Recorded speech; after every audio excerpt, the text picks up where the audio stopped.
One of the biggest questions we always ask is, what do I do? We would love it if the Lord would just kind of reveal himself to us in a burning bush or tap you on the shoulder and say, go in that direction. And while I'm not saying that's not ever going to happen, it is possible. It's been seen in the Bible. He's usually going to be much more subtle. The great news is that he has given you all of the tools you need to make the decisions and know which path to take. Whether it's something big like a spouse or a partner or a job, or if it's something super, super small like, do I go on that trip or do I stay home? He's given you these tools, and they're your core values. Core values are your guiding principles. These are the character traits often, or things in your life that really define who you are and help you make decisions. Honesty, integrity, kindness, goodness. For me, faith, family, health, service. It can be something like money or safety, security, status. But I do caution you in those situations to figure out your first core value. And I think if you're watching this, if you're a Christian, that first one's going to have something to do with Jesus. It's going to be following hard after God. It's going to be faith. It's going to be making every single decision and the person that you are be based on our Lord. So then your core values after that are likely not going to be something like ego, status, prestige, celebrity. But I don't know. That's something for you to decide. In order to decide your core values, and that's what I want you to do today, because that's going to help you in every decision that you make in your life. That's going to help guide you in your goals and what next steps to take. What I want you to do is start to write down the things that make you the happiest. You feel most alive. They bring you the most joy.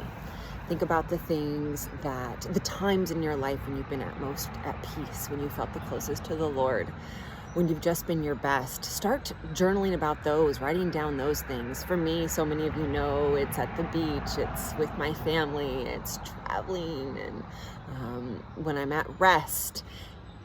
Yes, at times it has to do with whatever my job is, but more often than not, it's not. It's those still times, it's the quiet times. It is those kind of otherworldly times in your life where you can come back and look, wow, this is really amazing. So start to journal about those things and then start to extrapolate what your core values are. I'll tell you again, mine: faith, family, health, and service. Serving others. And that leads back to my mission statement, which we'll work on for you, which is to make faith come alive in others and to help women find joy and feel less alone. And all of my core values point and paint back to that.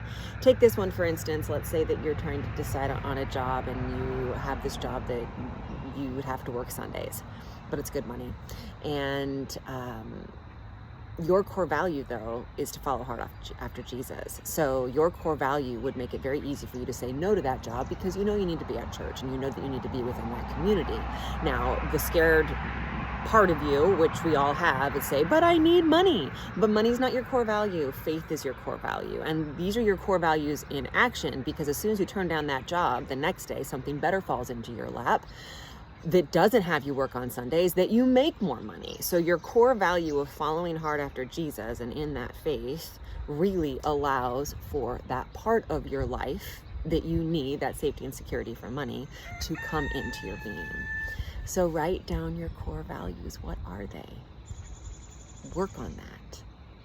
Figure it out. Give yourself at least 3 and start to filter every decision you have to make through the lens of what are your core values. Here's a verse for you.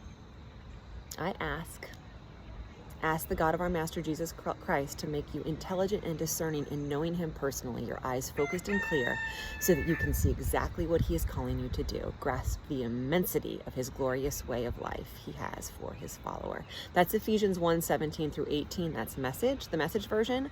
Now go back and read it in 3 different versions. Ephesians 1:17-18. That was the message version. Now go read it in like CSB, NLT, or whatever you can, which is a great way for you to do your devotions. I pray that the Lord makes it clear what your core values are so that you can use that as a filter, and you can use that as him holding your hand and guiding you through the next step of your life.